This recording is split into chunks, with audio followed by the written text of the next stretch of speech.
Hey everyone, it's Mace1370, and today I'm going to do a post-RTA Season 2 account overview for my units. Before we get into that though, please make sure to like, subscribe, and hit that notification bell. Also, please check the video description below for a link to my E7 Discord. So, unfortunately, I was not able to make it to Legend this season. I was actually briefly in Legend on the final day, I think about 5 hours before the season ended. And then around 2 hours before the season ended, I just got stuck bouncing around between like champion rank 15 and 30, and I just couldn't break back into it. It's very unfortunate. I tried pretty hard, but I didn't get there, so hopefully next season I'll be able to do better. I have some thoughts about that, in terms of what I could have, done maybe to get it this time or what I could do in the future. But I thought I would just quickly go over the units that I frequently drafted and how I had them built. So I didn't really cleave at all this season. I was basically just a bruiser player. Holiday Yufine was a unit I picked once on the final day, and then periodically throughout the season, often as a counter to Basar, and then sometimes in kind of niche situations when the enemy did not have a lot of immunity, and they had units like Flurry and Alencia. So I have her speed tuned around 225, so that she goes before most of my other damage dealers, but so that she's not so fast that she is outspeeding most Basars. Obviously you want her to go after Basar goes, so she can, get rid of his buff prevent on everybody. And then I built her heavy attack and ignored critical hit chance. It's just kind of how my gear rolled for her. I think it would be perfectly viable to sacrifice some attack and build more critical hit chance and damage if you had that. And you could even maybe forego some of the effectiveness that I have if you did that. The build that I have is for Junkyard Dog, to maximize the burn damage. It is weak to immunity buffs, so if people use like last Rider Krau, it's hard to draft her because she'll just do like almost no damage. But if they don't have immunity, then she can actually pump out pretty decent damage with the burns. So another unit that I drafted fairly frequently on the last day was Fire Ravi. I think this is a very strong build for her. I put her on speed set and have her around 200 speed, and then I gave her almost 3k attack, and then I made her very tanky and decent crit damage and almost 100% crit chance. I think Sigurd's Scythe is extremely strong on her. Ideally I would have the EE that gives her the stun chance on S3, but I just didn't have enough points to get it on the final day, so I was just using the cleanse one from before. Sigurd's Scythe is really strong because it allows her to heal an insane amount, and I would often draft her into units like Alencia and into units like Last Rider Krau, because her self-healing from the Sigurd Scythe, and I think her S1 also heals some, also gives her recovered health, can basically just totally top her off.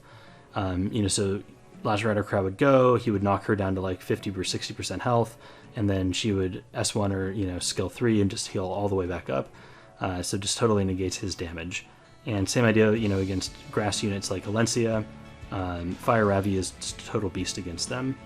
Her sustain in the late, high frenzy is really high and really scary. And there are actually a couple players that I legitimately soloed with Ravi. They killed all 3 of my other units and they had their entire team, and then Ravi just killed them all.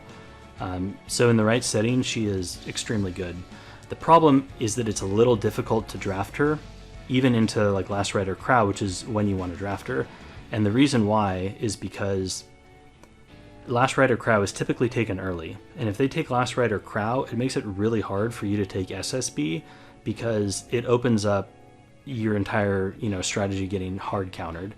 If you take SSB early, anywhere from 2nd to 4th pick, against a Last Rider Krau, it lets them counterpick Roana, and now you have 2 units that really hard counter your SSB, and you almost certainly lose at that point, because you almost have to ban the Roana, and now you have SSB feeding Krau, and his damage is going to be really high. So you don't want to take SSB once they've taken Krau, but you do want to take Ravi, and SSB really hard counters Ravi. When my opponents would take Ravi, if I was able to get SSB through, then she would just destroy them. So that's why it was a little tricky to take her.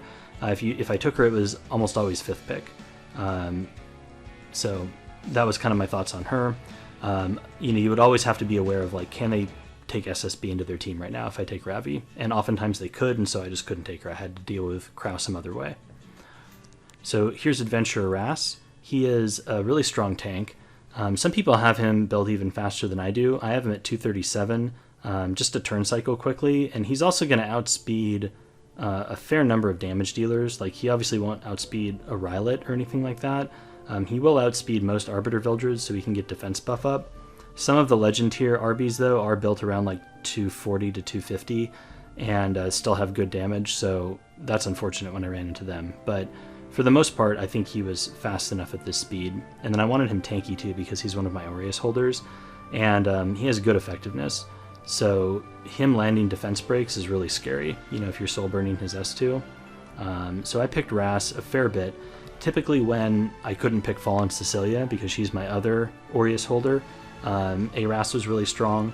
He is extremely strong with units like Rylet or Specter Tenebria because he just pulls them into dual attack over and over and over again, and it's a huge amount of damage, on top of all the utility that he also offers. The fact that his S2 gives them immunity for 2 turns, I guess it's in his like skill tree, his runes somewhere, is also really strong against units like ML Tywin. You know, you can give your highest priority damage dealer immunity for 2 turns is really strong against debuffers. Didn't use Cecilia. I did draft Lilias a good amount, and I actually kind of swapped her build. She was originally on a damage, crit damage build around 245 speed, and I wanted her just a little bit faster. Jarell actually pointed out to me, that getting her to around 255 helps you cut Rylets, and that can be really important. And it did come in handy in quite a few matches. I almost exclusively used Lilias to counterpick Falconer Kluri, which was a really popular draft pick in Legend at in the last week or so, and honestly in the weeks before that as well. So flurries are usually around like 265 and above, so Lilias would go after them, and then she would typically go in front of the enemy Rylet, and it would force them to put the defense break on her. The reason why I switched her to a tanky build is because she would oftentimes live with defense break if Rylet, went into her. So if they don't go Lilias, then she's able to cleanse away the Flurry S3, and it totally neutralizes that. Having her turn cycle really quickly with 255 speed was also really valuable, just being able to put up provoke and get more dual attacks and all that other stuff. So I think this is a pretty good build for Lilias, and it worked out pretty well on the final day. I was, for the most part, pleased with her. I actually ended up drafting Kayron a decent amount because, especially in the last few days, Specter Tenebria became the meta. So people would first pick Specter Tenebria even, which is really shocking because she's so vulnerable to AoE.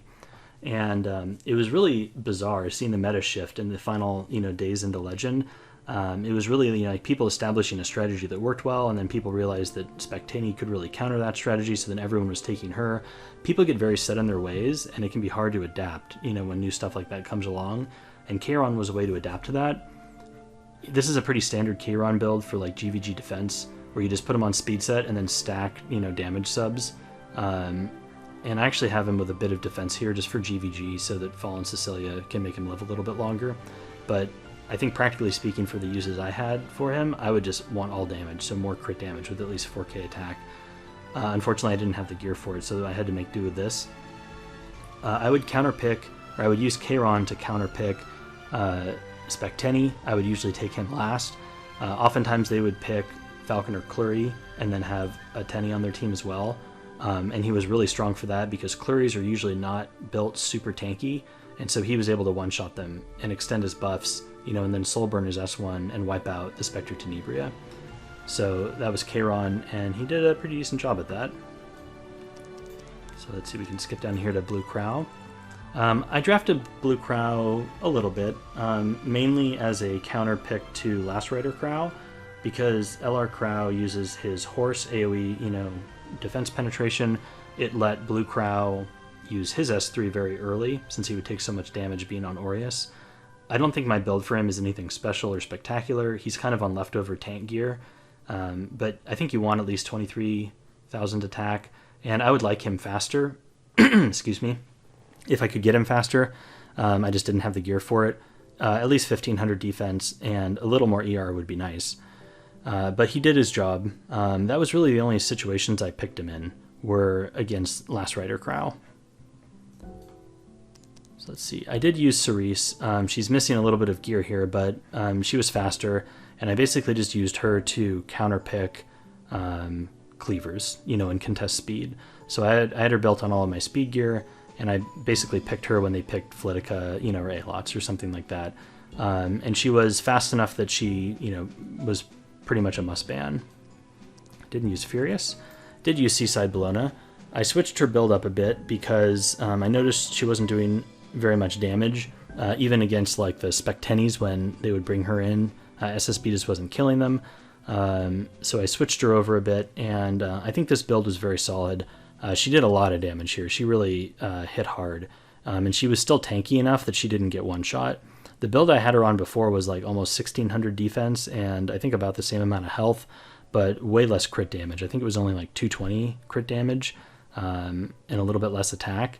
So I sacrificed some defense for more crit damage, and I think this build is better, or at least was better in the final days, because you really had to take out Specter Tenebria, and SSB was a great option to do that. So another build, or another hero I used was Dizzy. I typically have Dizzy on counter set. I just built her tanky, and honestly a little slow. I would like her faster just so she could turn cycle more quickly. She is on Iella Violin, to strip. But I don't think having her at 190 is too horrible. A lot of units will lose their immunity by the time she takes a turn, so that's a nice perk of having her a little slower. The I think downside to this speed is that units like Rylot get their opener before she does, and she doesn't really negate that damage. Something I actually did in the final couple hours is I swapped all of Cerise's gear to Dizzy, and I made her super fast, and then I put her on Book. Hidden Darkness actually pointed that out, that some people were trying that, and so I tried it. It did work in a couple fights.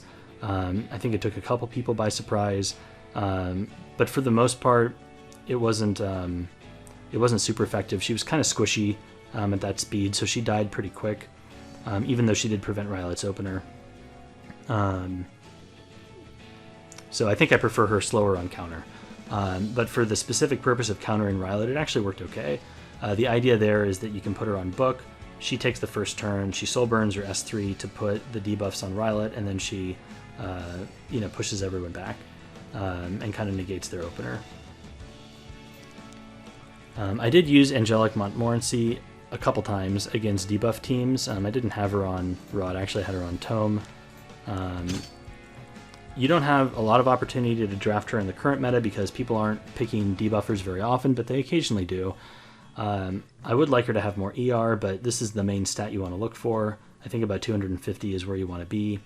With the upcoming, or I guess now the current change to effectiveness, stacking in Frenzy, I don't even know if she'll be viable anymore. In Frenzy like 5 or 6, this just isn't going to matter. So we'll see, I guess. In the previous meta, she worked pretty well to fight debuffers because she's tanky enough to not die. She has high ER to prevent her from getting debuffed, a significant portion of the time. And then she's just turn cycling like crazy, cleansing everybody else off. So she did her job there. Here's Diene. I did draft her a decent amount. Actually, I don't think I drafted her a single time on the final day, but prior to that I did.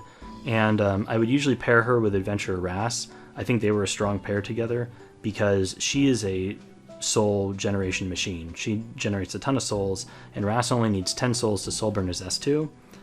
Their buffs are also very complementary. She gives the crit resistance and attack buff on her S3, and then he gives defense buff on his S3. So it really sets up an effective buff, setup for your team. I think having her fast is good. I would like her around like 235 just to outspeed some RBs. But since everyone was building them around 240, I just kind of gave up. I didn't have the gear to get her, fast enough to do that. Then you want her tanky, effect resistance to prevent, most debuffs from hitting her, and then the speed for turn cycling. I think Rod is the best artifact on her. She's, good against other bruiser teams, keeping the buffs up, keeping the healing going, and getting Ras's soul burns. Elena kind of let me down on the final day. I have her built fast and tanky to combat cleave teams, and I was doing some math on my Discord with a few of the people there, and I think we mathed out that with this speed on Elena, and if Flitica was around 290 speed, she can cut CDOMs that are below 177, I believe. And I think a lot of the CDOMs I ran into on the final day were like 180, because I used her a few times and she got cut like almost every time I used her. And I lost like 2 or 3 games to Cleave, which was really disappointing because prior to the final day, like I really didn't lose to Cleave very often. I think I was like tracking my win rate against it, and it was high, you know, in like the high 90% against Cleave with Elena. So I don't know if people got wise to this and just sped up their CDOMs a bit. That's very possible. That was something that I noticed, especially on the last like 2 days. You would see a strategy kind of come out and get popular, and then all of a sudden everyone would kind of shift and start doing something else. And I think that's what happened with CDOM at the end. Here's Alencia. I think a decent build. I have her built relatively quickly. I would like more HP on her if possible and more crit damage. I just kind of had to make do with the gear I had to get her to this speed. I wanted her faster than my A Tywin. I think she was a bit stronger when she was a little bit slower and had like 23k hit points. She was around like 200 speed, I think, and then she had like 290 crit damage. I think that was a stronger build. I just wanted to try speeding her up to be able to strip for A Tywin. So that's why I had her built this way. She still performs fine at this speed. You know, the Draco plate helps her damage a lot, but I think she was stronger when she was a little bit slower and did a little bit more damage. I picked her with A Tywin, like I said, as kind of a combo there. It became hard to pick her early, though, because people would, draft Fire Ravi against her, and that wasn't like a thing that really happened until the last couple weeks. So I actually drafted her a fair bit less because of all the Fire Ravis running around. But when I could pick her like towards 4th or 5th pick, I did. She was great against other bruiser teams, especially if they have like SSB on their team and stuff like that. So here's Falconer Kluri. I drafted her a lot. She was one of my most drafted units. I wanted her fast, so I got her at 266. I think this is probably the minimum speed you would need to run her at. I also had her fairly tanky. I favored hit points over defense because her passive scales off of her passive healing scales off of her HP. I also wanted her to have good effectiveness so that she could reliably provoke and defense break units like Ruele and last Rider Krau, who often run, anywhere from like 130 to 180 effect resistance. So I used Kluri a lot. She busts through a lot of, really beefy tank teams, and was a very necessary unit to have. A frustrating unit to use, definitely, though, just because of all the 15% you can get with her. But when she works, she's devastating. I think she was probably one of the most drafted units by people towards the end. Her, Specteni, and like Rylet were all really popular. She was a very strong unit. The problems I ran into with Kluri were when people would speed contest me. They would, and I knew these players had better speed gear than I did. I would pick Kluri, and then they would pick things like Rose Cleave, and I knew their Rose was faster than my Kluri. Or their other units were faster than my Kluri, like Faithless Lidica. It was hard to adapt to that because you've already picked Kluri. She's a knight, but she doesn't offer a lot of protection for your team. She's really meant to counter like heavy knight teams. But in many ways, you have to take her early because she's such a contested unit. So that was a strong strategy against her, if people had the speed gear, was to basically respond by cleaving you. And that was something I didn't adapt well enough to. Basar is a unit that I picked quite a bit towards the end, especially on the final day, just because people were drafting a lot of Specter Tenebrias, Fallen Cecilias, Adventurer Rasses, people with buffs. It was like, protect the Specteni. And Basar is really good at stripping away those buffs, putting buff block on everyone, and stunning people. And he's very effective. I built him slow and tanky, but he was fast enough to still take turn 1 against those protect the Steny comps, because they're all, built super tanky and slow. So he would get turn 1, and if Abyssal Crown procced, a significant amount during the match, it was usually GG. And even if it didn't, he oftentimes still, just took over the game. Pushing back constantly. Buff block is so strong against FCC. He was very effective there. I had his effectiveness at 154. I think this was, good enough to bust through the effectiveness of most players. Here's Vivian. I actually drafted her a few times. I'm still skilling up her molas, and I had her on Dingosorb. And I would draft her towards the end of the draft, just as another AoE unit to kill Specter Tenebria.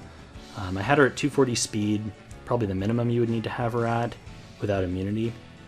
I think 250 would be probably better, so that you could activate Dingosaur before units like Rylet would go. Maybe 255 or something like that. It was kind of tough to use her against Rylet because Rylet's so fast and basically just one-shots her. Other than that, though, I wanted her to have at least 1300 defense to synergize with Dingosaur and then just attack and crit damage to blow things up. Roana, I actually didn't draft a single time on the final day because people that are, experienced at the game draft around her and don't let you take Roana if they're taking SSB, because she's such a strong pick. Actually, I might have drafted her once. She got banned. But she's very strong against SSB, basically just an SSB counter. Occasionally you can take her against units like Aras or Lilias because they're also doing similar dual attack things. You can ignore speed on her and just basically build her super thick so she survives. Stella Harpa is definitely the way to go for Roana, just to help her cleanse off, SSB debuffs and such. And I have her on counter set just because I have the gear, and I wasn't going for speed anyways. Her S1 does put a barrier on things, but it's a pretty pathetic barrier. That said, it's still, it's still something, so there is some benefit to counter on her. I fully molded her S2. I actually have her at triple S, not because of really any intention on my part. The game just keeps giving me Rowanas. So if that happens to you, hopefully they give you a better unit. Okay, so Little Queen Charlotte. I did draft her a couple times, especially towards the end. I think similar to Fire Ravi, she's good against Last Rider Krau for the same kind of idea in that she has some self-sustain with Sigurd Scythe. He uses this thing, she can respond and heal up a bit. She's also a strong single target damage dealer against Last Rider Krau, who's AoE. I have her built tanky, and actually not that much attack and crit damage. I think if you put her on Sigurd Scythe, she needs to have, innately high crit. I 15%ed her. She's actually been buffed and now does this splash damage thing. I don't know if I want to keep her this thick. I might want to up her attack more to take advantage of that splash damage. It's definitely worth thinking about. But, she does need to survive, and the problem with Little Queen Charlotte right now is Rylet. He just, one-shots her. So we'll see if maybe I can take her tank a little bit down and get her more damage for that splash. Ambitious Tywin, I did draft quite a bit on the final day. He's a really strong hero. I have him speed-tuned to go right after Alencia, so that, he can use his S3. I have him on Holy Sack right now. It actually bit me a couple times because I kept forgetting about it when I would draft him into ML Haste. I do like taking Tywin into Haste, just because Haste is usually, paired with a super tanky comp, often the Protect the Stenny comps. People would draft Haste with, to either counter an Arby that you took or to prevent you from taking Arby, to kill the Spectenny. But those teams are usually weak to debuffs because they don't have immunity and, they're slow. So Ambitious Tywin is really good against them. The problem is Holy Sack is really bad against Blood Moon Haste. So I think going forward I would probably change this over, or maybe what I should have done was change this to Adamant Shield or something, or maybe Elbrus. It actually did win me a few games, the Holy Sack. So here is his build. I have him built pretty tanky with decent defense, decent speed, okay effectiveness. I think I want the effectiveness higher, probably at least 150. So I'm going to look for that in the future. Here's Last Rider Krau. I drafted him a fair bit on the final day as well. I think, I have him on Adamant Shield because I was using him as a anti-cleave tank as well, and I wanted, that damage mitigation. I think Adamant Shield is a good option on him. That said, I think that Portrait is also very good, and it's something I'm going to experiment with in preseason now. I'm going to maybe try to run him on Portrait and try some more cleavy Krau stuff. I think it could be strong. There's been a lot of changes in the game, though, so he may not be as viable in that role as he used to be. We will see. I think with him, you want him at least 200 speed. Excuse me. Maybe 210, probably for the lowest. And then after that, he gets speed buff, and I don't think there's a lot of utility in stacking speed much higher than that. The only reason I think maybe to have him at higher speed would be For speed tuning, if you're using him with CR pushers, you need to have him at a certain speed so that he definitely gets the turn if he's CR pushed. I haven't done the math on that, but 217 should probably be plenty. With his health, I think 22 to 23,000 is a very good number. And beyond that, there's actually not a ton of benefit unless you're just going pure cleave with him and you're just ignoring everything else. In terms of his role as like a bruiser and stuff like that, or using him in bruiser comps, I think 22, 23,000 hit points is the sweet spot because his health scaling is actually not that great. So beyond this number, you're not getting a huge increase in damage. His defense, though, I think actually is very important. And I only have 1575 on him. I think I want 1800 if I could get it with similar stats, but that's obviously very hard to do. His ER, I think, is also important. This is like the minimum amount of effect resistance I would want. I think 150 is good. And this prevents him from getting, provoked by like fallen CCs and stuff like that. So that's last Rider Krau. I drafted him whenever people would take Ambitious Tywin if I could. I didn't love first picking him, but sometimes I did. And I saw a lot of people, if they had second pick and you took Fallen CC, they would take Krau Steny was a pretty popular like counter option. And that's strong because Last Rider Krau, is a unit that will offer protection from AoEs, and you need AoEs to kill Specteny. So that was a popular combination. Didn't use these guys. I didn't draft DJ Basar a single time on the final day. I have used him periodically, throughout the season, though, against high debuff comps, but they haven't really been much of a thing recently. He's at 240 here, and I guess this gives him 260 ER. He has 1 imprint, so he could be higher, with more imprints. With this change to effect resistance coming, I am not sure if he's going to be viable in this role at all anymore. We're going to have to see. Prior to that, he did work, against them as a, high ER unit that dispelled things. Here's Ruele. She's really powerful, obviously, and I used her a fair bit. I have her at 200 speed, which is, I think, a nice speed for her to be at, especially if you want to use, like, Touch of Rekos. Touch is a great artifact on her, but Ruele is a really flexible hero and can actually be built in a ton of different ways. You can, put her on Water's Origin if you have her slower. I think the slowest you would want to go would be about 170, 175, somewhere in there. But with Water's Origin, it's going to help CR push her and make up for that speed. She's also really hard to kill with Water's Origin. I like Touch of Rekos on her because it helps, splash damage. It helps counter things like SSB and stuff like that. That extra healing can go a long way with her. And then beyond that, you just want to make her super tanky. She has really high base defense, so look for those defense subs to get up. And then, ER, I think at least 150, and then more is obviously better. Picked her a lot. She was, a very good hero. Dark Corvus I only drafted a couple times. He worked occasionally. I think mine is too slow. He has good hit points and borderline acceptable effect resistance because of Strat Gauntlet, giving him another 60%. So he's at 150 right now. That's okay. I think a better build for him would be faster with a little less health and more ER, and probably more defense too. This was mainly a build I had for Guild Wars, and it works fine for Guild Wars, obviously, but for RTA, I think he needs to be faster, and, have a bit more ER and defense, probably. But typical tank buster type unit, and I think if he was better built, I would have maybe drafted him more. Here's Fallen Cecilia. She was my, premier tank. I first picked her most of the time when I had first pick. You want her fast, so 224 is a pretty good speed for her to be able to turn cycle. 27k HP, to provide those thick barriers for other people. You can skimp on defense on her a little bit. I think 1400 is fine. Obviously more is nicer, but I had her on effectiveness, and I kind of swapped over just to get more crit chance, just so she could do more damage.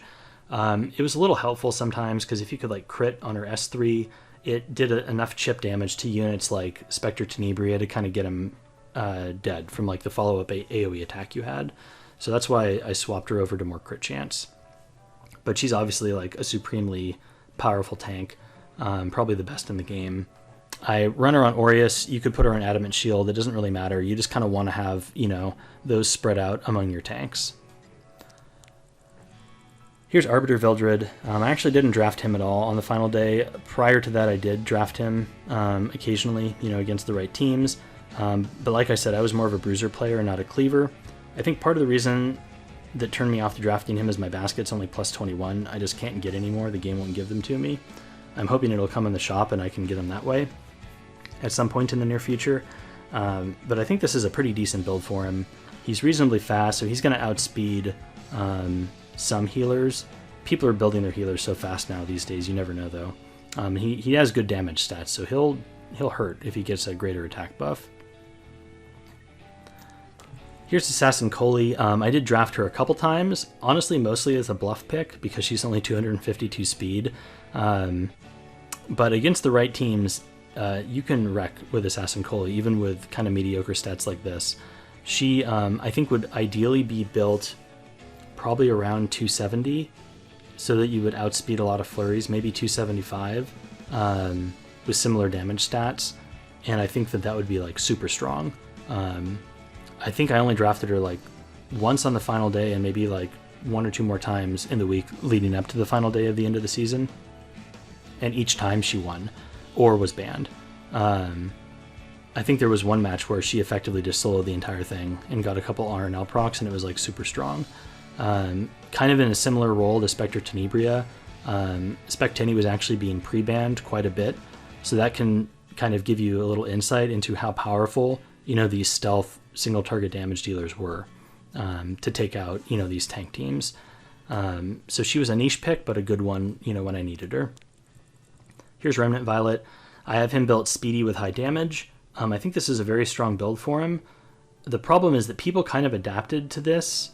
I think it was just being drafted so often, like the Flurry Rylet thing. People figured out their strategy to beat it, and it was not as effective on the final day as I was anticipating it to be. I think also people had very good gear, so there were matches I played where I would get the Death Break and then I would, you know, Remnant Violet into it, and the unit wouldn't die, and it would literally be at like 100 hit points or something. And that's just so crushing, you know, when Ruele just like heals them all the way back up the next turn and doesn't have to use her res. So, you know, or you have Moon Haste on your team and she uses her S3 to bring them all the way back without having to like actually revive them, so it doesn't trigger haste. But I think, you know, this is a very good build for Rylet. I think you either want him on this build or you want him on a lifesteal build, which I saw a few people do at the very end. I think people were noticing that it was hard to use the Remnant Violet because oftentimes you would get cleaved and it was just painful, or people use as really fast dizzies. So people put him on lifesteal. I can show you how I had him built on lifesteal. Let's see, I think I used this, that one, or you know what, no, I used an immunity chest. Which one was it? It's either, I think it was maybe that one. We'll just put that one on for now. And then he was on an immunity neck, which currently SSB has on. And now he was on lifesteal. It's nice because I just don't have that much lifesteal gear, so it's fairly easy to swap over. So yes, I think it was this. I think I can get one or two more imprints to get him up to 100%. So it's either this or this one. You know, this slows him down, but he does a little bit less damage. And I think this would be the build I just need the imprints to get him up to 100% crit chance. But I think I was running this because I wanted the 100% crit chance before I got the imprints. So that's what I would do if I wanted a lifesteal Rylet. I think he's a little slow here, though. I think 200 speed is about where you would want him to be. I didn't draft these guys. Didn't draft Cdom. I did draft Champ Z a couple times. He worked pretty well against debuff teams that were like super debuff centric and didn't have any nukers, because obviously like he's squishy enough that a Cdom is just going to pop him, right? He's not going to be able to survive against that. But against debuff teams that didn't have like a powerful single target damage dealer, he did really well because lifesteal meant he just soloed them, you know, by chipping away at them slowly. Here's my Specteni. I drafted her a lot when I could. I've prioritized attack on her over crit damage because her passive ability scales with attack, which is really powerful. Also with defense. I built her with high defense as well so that I could survive against, some AoE teams. I know some people don't build her with as much defense and they probably get more crit damage or more attack. That's fine. It just, I think, limits a little bit the number of comps you can take her into. But I have pretty good gear on her. So she's a complete beast, in the right comps. And I think Book is a good choice on her. Here's top model Luluca. Didn't draft her a whole lot on the final day. I think she's more of like a cleaver zoom type hero, but occasionally as like a pocket pick against an Arby she can be good. The problem is that people realized this, and so they started building their Arby's a little tankier, which made me not want to risk taking Lulu. She doesn't have enough damage to kill like an 11k Arby with defense with an Aureus holder. It's just not going to happen. And then you're pretty much screwed because Arby's not dead. But I think in like the right setups, I think she would really shine in like maybe a Rose Cleave type thing, or maybe just with like Flitica as like an extra CR boost, and even more damage. Lulu can be a very good hero. She just wasn't really fitting my style at the time, of the end of the season. Here's Blood Moon Haste. He is a really strong unit. I drafted him obviously against Arby. You could also pick him against Ruele, and he worked pretty well there. I really buffed up his gear at the end, and I was very pleased with it. He had Idol's Cheer to get that CR boost, which is really huge. I think you could also put him on Portrait, honestly, is a good choice, and Potion Vial is another good choice for him. But I wanted him really thick so they couldn't take him out easily, decently fast so he got his turn. And the little effectiveness here was just a side bonus to the gear I put him on. I think that's it for the heroes for RTA. Yeah, no others. So that's what I used. Sad that I didn't get Legend. I'm going to go for it again next season. Hopefully I'll be able to get there. But I really appreciate all of the support that everyone gave me. At least, I got this cool frame for Flan. So that's all for now. Later.